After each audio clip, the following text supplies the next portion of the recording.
So this is going to be a tutorial on how to make graphics, and the program we're going to be using is Adobe Illustrator. So the first thing you want to do is obviously open Adobe Illustrator.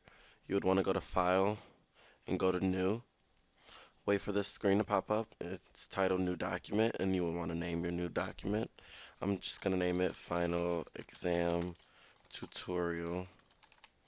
And you shouldn't have to mess with the presettings. They should all be correct, and you should just press OK. Okay. Next, you're going to just get a white blank screen, and the first thing I'm going to show you guys how to do is make shapes. And to do that, you would want to go to the shape marquee, and that will be located underneath the type tool, and you would just click on it and hover over it to get the different types of shape options. You can make different kinds of shapes, such as rectangles, circles, polygons, stars. I'm just going to show you how to make a rectangle first. So you would just hover over it and just let your mouse go. Therefore, you would have a square. And to do this, you just click and drag to make a rectangle. You just click on the screen and drag. And depending on what direction you move your mouse in, that's the direction and the way your shape will look. And if you would like a perfect square, which means all four sides are the same length, then you would hold shift while you do it. So just hold shift down, click on the screen, and drag for a perfect square. So next I'm going to show you how to make a circle. You just go to the third option, which is the ellipse tool, hover over it, let it go, click on the screen, and drag. That's how you make an oval. You just click on the screen and drag. And once again, just like the rectangle, if you would like a perfect circle, you just hold shift, click on the screen, and drag for a perfect circle. Now for a polygon tool, it's a little bit different. You can click on the screen and drag, and it automatically gives you 1, 2, 3, 4, 5, 6 sides. But if you want a certain amount of sides, let's just say if you want an octagon, you would click on the screen first, and the number of sides you want will come up. So you can just, let's just say you want an octagon. Enter 8, press OK. An octagon appears. Let's just say if you wanted 10 sides, you wanted a decagon. You would just simply put in the number of sides you want it and press OK. So that's how you make a polygon. Next, I'm going to show you how to make a star. You would go underneath the star tool. It should be the fifth option underneath the shapes. Hover over it, click on the screen and drag. And you get 1, 2, 3, 4, 5, 6, 7, 8, 9, 10 sides. And just like the polygon tool, if you want a certain number of sides, you just click on the screen and enter the number of points you want. So let's just say I want a 8-point star. I just click 8, and an 8-point star simply shows up on the screen. So I mean, once you get the hang of it, it's not that hard. Let's just say I wanted a rounded rectangle tool. It's just the same as the square tool. Click on the screen and drag. And if I wanted a perfect one, I would click Shift, click on the screen, drag.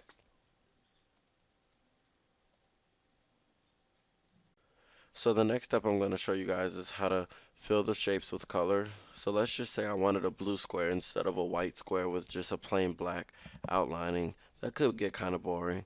So the first thing you want to do is select the black arrow. It should be located in the upper left hand corner of your screen. It's called the selection tool. You just select it. Then you select the square. And you would want to go to swatches. And usually it'll be located on the right in your previous used menu options right here, as you can see, swatches, but all the time that's not how it's going to be. So I'm just going to show you guys the other way to do it. You just want to go to Window, Swatches, and then it should appear on the right hand side. Okay, so once you have your swatches, just select the square and make sure the fill is the one that's being selected. It should be located at the bottom of your tool options, and the fill is the square that does not have an open square in the inside. And once you hover over it, it should say fill, and then there should be an X in the parentheses. So once that one is at the top, you will want to select whatever color you want. So let's just say I wanted a green square, a red square, a blue square, orange square. You get the picture. Brown. Ugh. Okay, so I'm just gonna select blue. Now I have a blue square, but it still has the black outlining. Let's just say I wanted it to be outlined in red. Then I would make the stroke. I would select the stroke and click it so that it's in front of the fill color. And this way I can manipulate the stroke color of the shape. Simply go back to the swatches and select whatever color I wanted the square to be outlined in. Let's just say, once again, I wanted it to be outlined in red. And now I'm going to zoom in for you. You can zoom in if you press Control and then the plus sign on your keyboard. Now I have a blue square with a red outline. And some people might say that you can barely see the red outlining, so I'm just going to make the stroke a little bit thicker. To do that, once again, you use the black arrow tool, select the shape. On the right hand side, you will go to stroke. It should be two underneath your swatches palette. And then you see right here it says weight, and you would just scroll down and select the point you want it. And the higher the number, the thicker your outline on your shape will be. So let's just say I wanted 2. As you can see, it got thicker. If you can't really see, let's go to 10, and you see it really got thick. So that's just how you make a thicker outline on shapes, and if you want the color to be more apparent and prevalent in whatever you're drawing. So let's just color another shape just to get the hang of it. Let's try the star. Once again, you would select it with the black arrow. Go to swatches or window. Swatches if you forget. Make sure the fill color is in front, so you manipulate the color that's going to be in the inside of the shape and not on the outside first.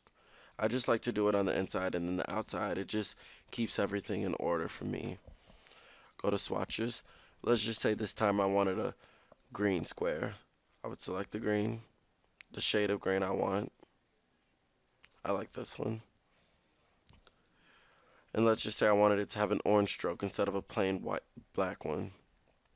I would go down to the bottom, click on the stroke outline to make sure it's in front of the fill box. Go to swatches and select the shade of orange I want.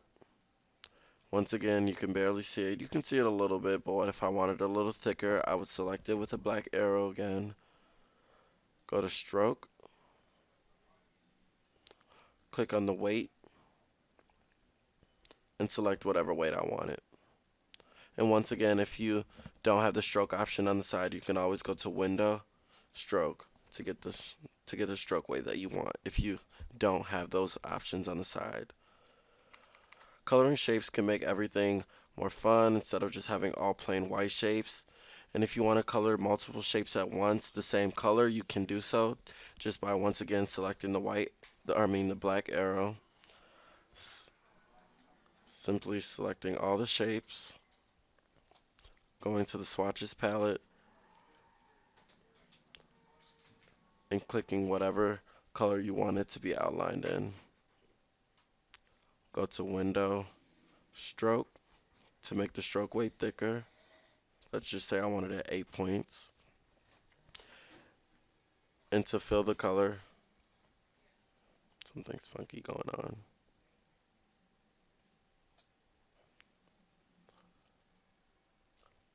Make sure the fill box is in front, and if I wanted it, let's just say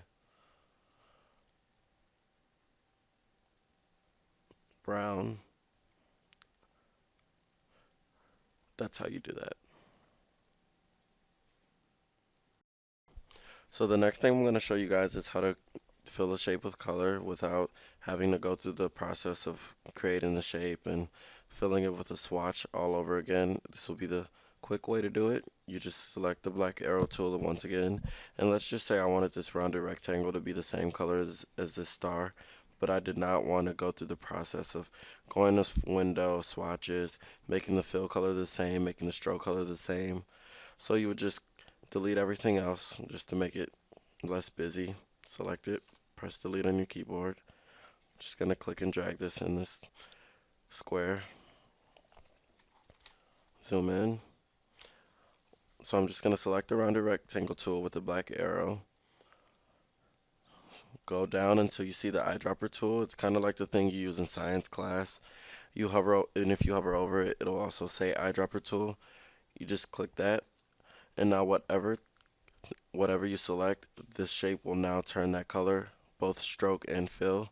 So if I select the outside of the document, it'll change to that ugly gray color. And if I change it to this, it'll now be a green inside and an orange outside. This is just a quick way you can change the color of shapes instead of just going to Window Swatches and having to go through that whole process. Okay, so the next thing I'm going to show you guys is how to change the opacity on a shape and manipulate it so you can use the anchor points and change the shape of it altogether. So I'm just going to delete these. We're done with these. You can do that once again by just selecting it with the black arrow, pressing delete on your keyboard. Okay, so we're now fresh. I'm just going to go down to this little option to where it's the default stroke and fill. It'll just have the plain white fill and the black stroke. Gonna just create a square, and you do that once again by going to the shape options, hovering over it, pressing the rectangle tool, holding shift, clicking and dragging on your screen. Okay, so now we have a square. Let's just say I wanted it to be red again. Select it with the black arrow, go to Window, Swatches, make sure it's the fill and not the stroke, and make it red. And for this tutorial, I don't really care about the stroke weight because you guys already know how to make the stroke weight thicker or thinner if you need to, or change the color of it. I'm just going to zoom in a little. But to make it more opaque, you would want to select it once again with the black arrow. Go to Window, Stroke. And now this is where you manipulated the stroke weight, but instead of being on the first option, you would want to go to the third option, which is Transparency. You would click that, and under Opacity, it's at 100 right now. Let's just say if you wanted it to be a thinner shade of red and more opaque, let's just say 50%. Now it's at 50%.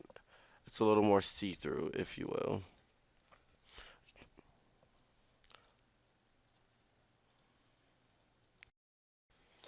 So the next thing I'm going to show you guys is how to manipulate the shape by anchor points and also how to rotate it. So first I'm just going to show you how to rotate it. It's really easy. You just select it with a black arrow once again. And in the square in the middle, you'll see an anchor point. Just kind of how you would create a shape on Microsoft Word. And you would see two arrows, and it would be a half of circle, and there would be arrows on either side. And you would just click on the screen and drag in whichever direction you wanted the square to go. Let's just say I wanted it to be like a diamond shape. I would stop right here. And that's how you rotate the shape. You just click and drag. So let's just say I didn't want that and I wanted to go back to the way the square originally was. You can just go back by going to Edit, Undo Move, Edit, Undo, Rotate. Or you can also just do Control Z if you rotated it and you didn't like it.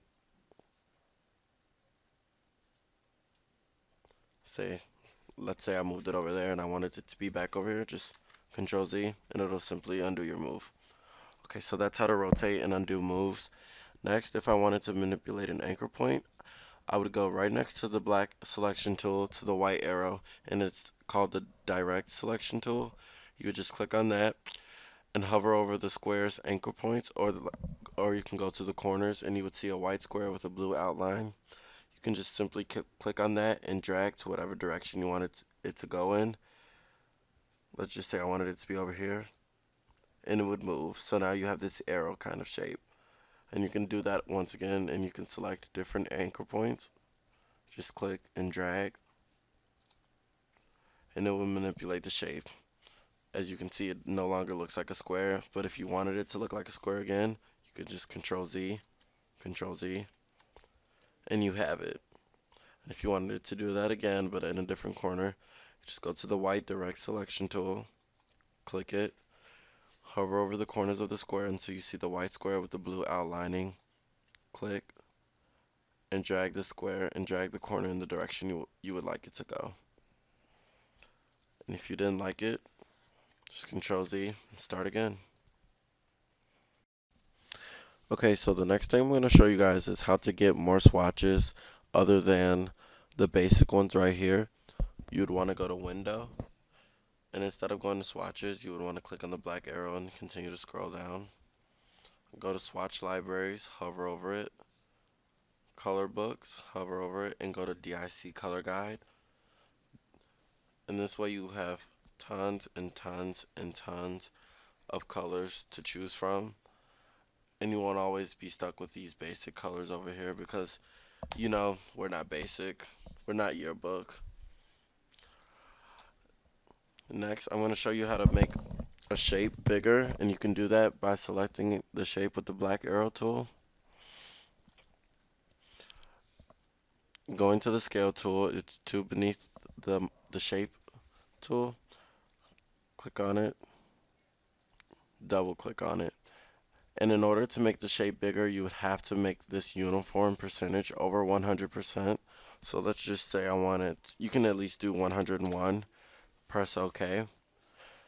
And you might not have seen the shape get bigger, but it did. But to make it get even bigger, you control and press D. So control D, D, and just hold it, and the shape gets bigger. And to see the background of the shape, you can control Y, and this is how you see the inside of a shape and the inside of your document, and this sometimes helps you when creating graphics, so you can see exactly where your lines meet up and if you're actually doing a good job of tracing an object. To go back, you just press Control Y, but that's how you make a shape bigger. You just select it with the black arrow tool, go to the scale tool, double click it, make sure it's bigger than the percentage you have there, press OK or enter on your keyboard, and then Control D, D, D, D, D. You get the point. To make it smaller, you kind of do the same thing but in reverse. Select it, press the scale tool, and make it less than 100%. So I'm going to go 99. Control D, D, D. And you can just hold the Control D, and that's how you make it smaller. Another way you can also make the shape smaller is if you just select it, go to the corner where the arrow appears, and you just click and drag. That's probably the easier way to do it. I just wanted to show you guys more than one option. So that's how you create a shape and make it smaller and bigger and such. Next, I'm going to show you how to erase parts of the shape. You can do so by going not the one under the shape, but the next one. It could say knife or eraser or scissors. You just have to click on it and hover over it. The eraser tool is the first one. You can also get it by using the shortcut of using Shift E, and you just erase whatever parts of the shape you want.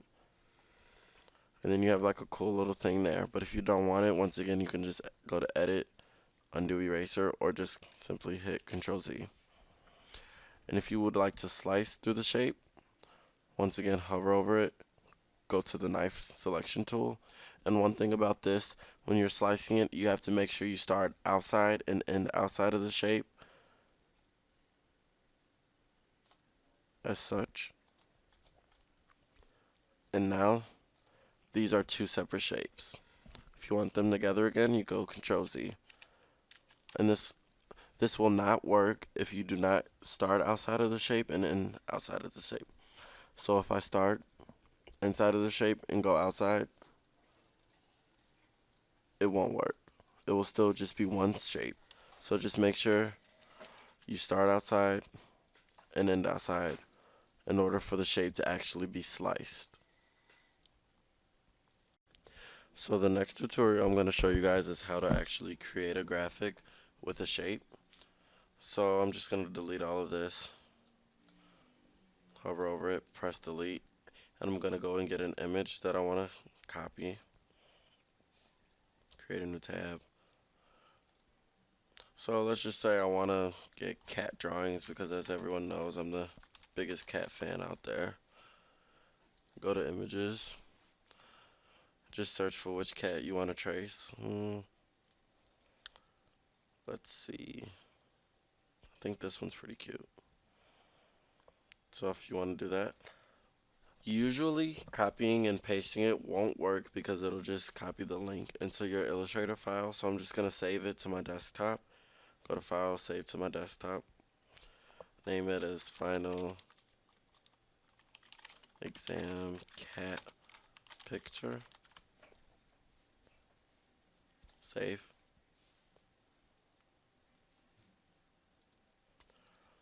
Then I'm gonna go and get it on my desktop and go to Open and choose Adobe Illustrator CS6.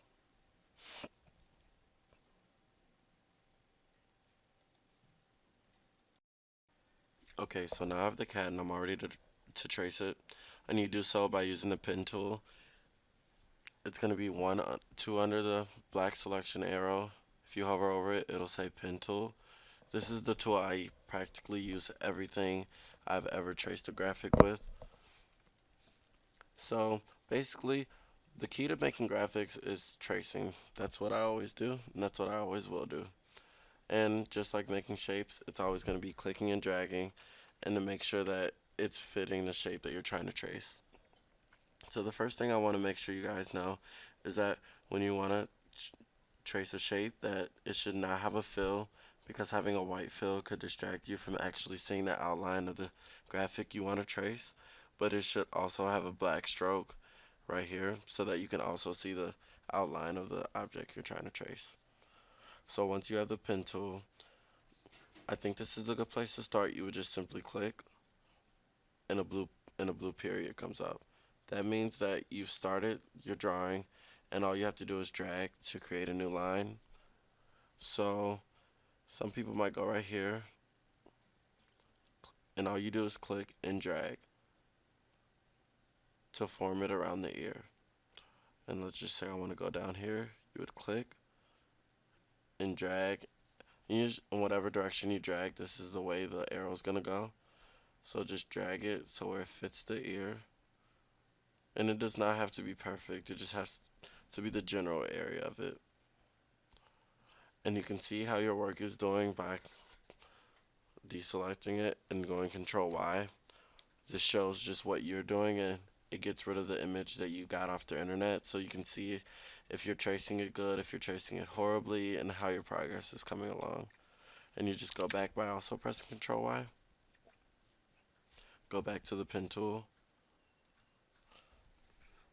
And you just continue tracing the cat. Let's just say if I wanted to go over here, it's usually better to make big, wide strokes than a lot of anchor points, because it makes it cleaner and it makes it neat, and it defeats the purpose of having to make a lot of little anchor points, because when you have to make a lot of anchor points, you're more likely to mess up and it's more likely to look more janky and sketchy than if you make a lot of. So just click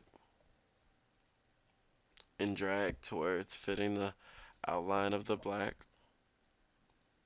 and let go of the mouse when you're ready, when you like it.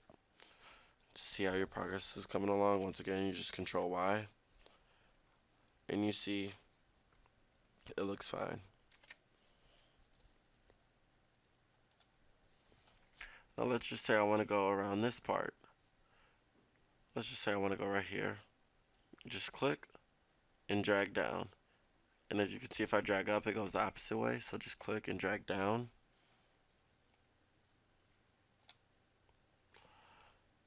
And continue around the arm. Click, drag. Click, drag. Most of the tutorial is clicking and dragging. And as you can see, when you try to go over anchor points, it gets all funky. So just Control Z if that happens. No problem. Gets funky, Control Z. Just go. Gets funky, Control Z. And you can check your progress by Control Y. And if it looks fine, you just continue. So let's just say I wanted to trace the eye up in here. This is when using shapes come in handy. Instead of having to trace the circles, you can just make it by going to the shape tool, hovering over it, going to the third option, which is the ellipse tool, clicking, dragging, so that makes the outside of the circle. As you can see, there are also two other smaller circles in the inside. You click and drag, click and drag. This is when knowing how to make shapes come in handy because you don't have to trace it with a pen tool. Let's just zoom out a little. And let's just say I wanted to trace the tail with the pen tool. You just select the pen tool. I think we can start right here, go around and finish right here. You just start, click, go to about right here, drag up, go to about right here, drag, click, and drag. Not down there because obviously that won't be right. Just click, drag,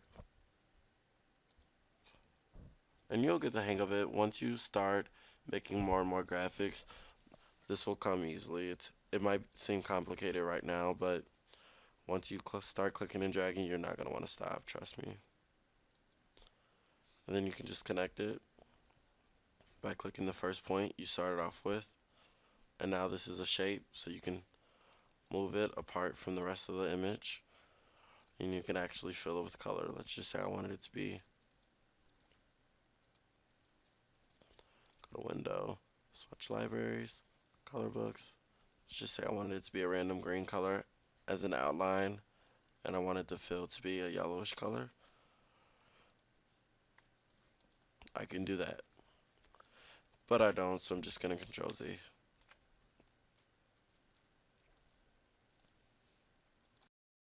Okay, so now that I have the cat all traced, I'm just going to move the image from behind it.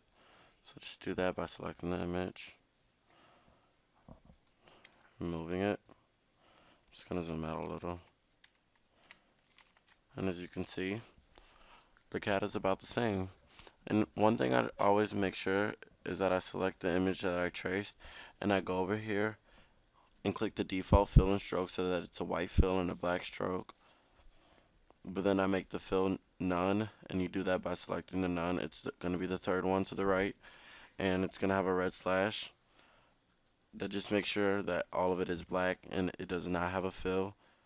So after you trace the cat, you can just add a background color or whatever you want to the project. I'm just going to delete the original. And I want to group the cat. You would like to group the object so that if you try to move it, like the tongue or something, isn't going to randomly move, or when you try to move it, the eye and everything is not going to move. So if you just want to Control Z, and you can group the whole cat by just selecting it and going to Object, Group, and now when you move it, everything moves together. And you can also ungroup it if you want by selecting it and going to Object, Ungroup. And now everything's ungrouped. In the shortcut way of grouping it and ungrouping it, you can just press Control G to group it and Control Shift G to ungroup it. Okay, so there's my cat. And now if you want to just add a background to your project or whatever, just select the rectangle tool, and now you have a rectangle. Go to Window, and go to Swatch Libraries, Color Books. Select whatever color you want. It's the blueprint, so I'm just going to select blue. And if you once again wanted to have a stroke, let's just say of a lighter blue. And if you wanted it to have a thick stroke weight, go to Windows, Stroke, and make the weight increased. Let's just say if you wanted it to like 14 or something crazy like that.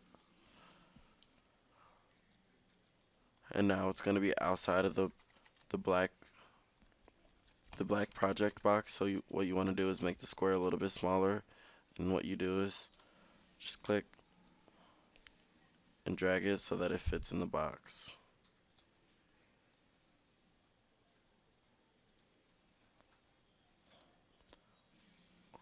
If it doesn't fit in the box, then it won't print outside the black lines, and that could be a problem in newspaper if your graphics will not print. Okay, so now you have a blue background, And one thing I did not show you guys how to do is to type. And to do that, you go to the right column, and it's going to be the third one down. It's going to be a type tool. It's going to be the big T. You just click on it, and you just click on the page where you want to type. And whatever you want to type, let's just say blueprint final exam. And you zoom in a little bit. Now you have blueprint final exam. That's how you type. And to manipulate the text to make it a different font color or font, you can just highlight it with the type tool. Press Control T. And now you have different type options and font options, so you can make the font anything you want. Let's say I have Bradley Hand. I'm gonna go with everyone's favorite font, as we know, Comic Sans, because why not? I'm gonna make it bigger by going to the font option to make the font bigger. Let's just say if I wanted it to be 72 font, let's zoom out. And as you can see, it's going off the page a little. To do that, you just select the black arrow tool and move it in. And you can also do this by moving it in to make it widowed a little bit.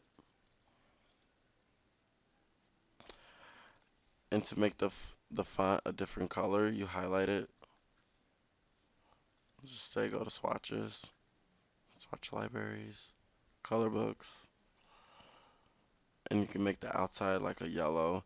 And to make the fill color a different color, you just make sure the fill box is in front and select whatever color you want the fill to be.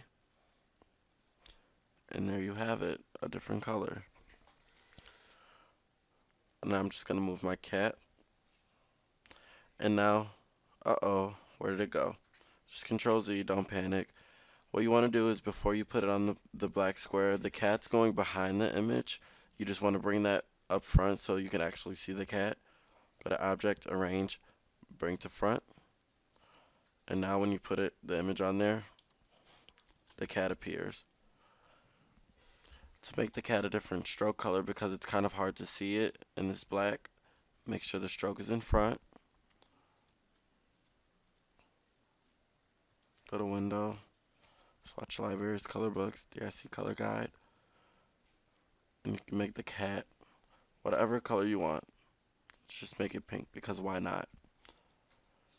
It's also hard to see, so you can make it thicker by going to the weight once again and making it thicker. Some parts of the cat, though, it might look really bad if you make it thick, like the eyes and this.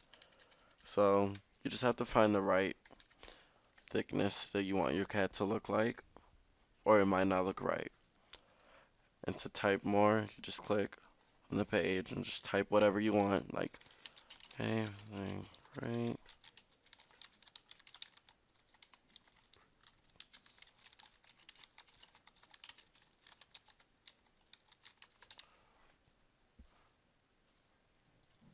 Some random quote I thought of. If you do that, it might not look good, so what you can do is, once again, highlight it, go to Control T, and make the font a little bit smaller, like 18 points or 36 points. And since it's going out, you can just go wherever you want, just like a Microsoft Word document, press Enter, and it'll go below it. So this is basically how you make graphics, and it's not really hard once you get the hang of it. Thanks for listening. Or not. Don't really care.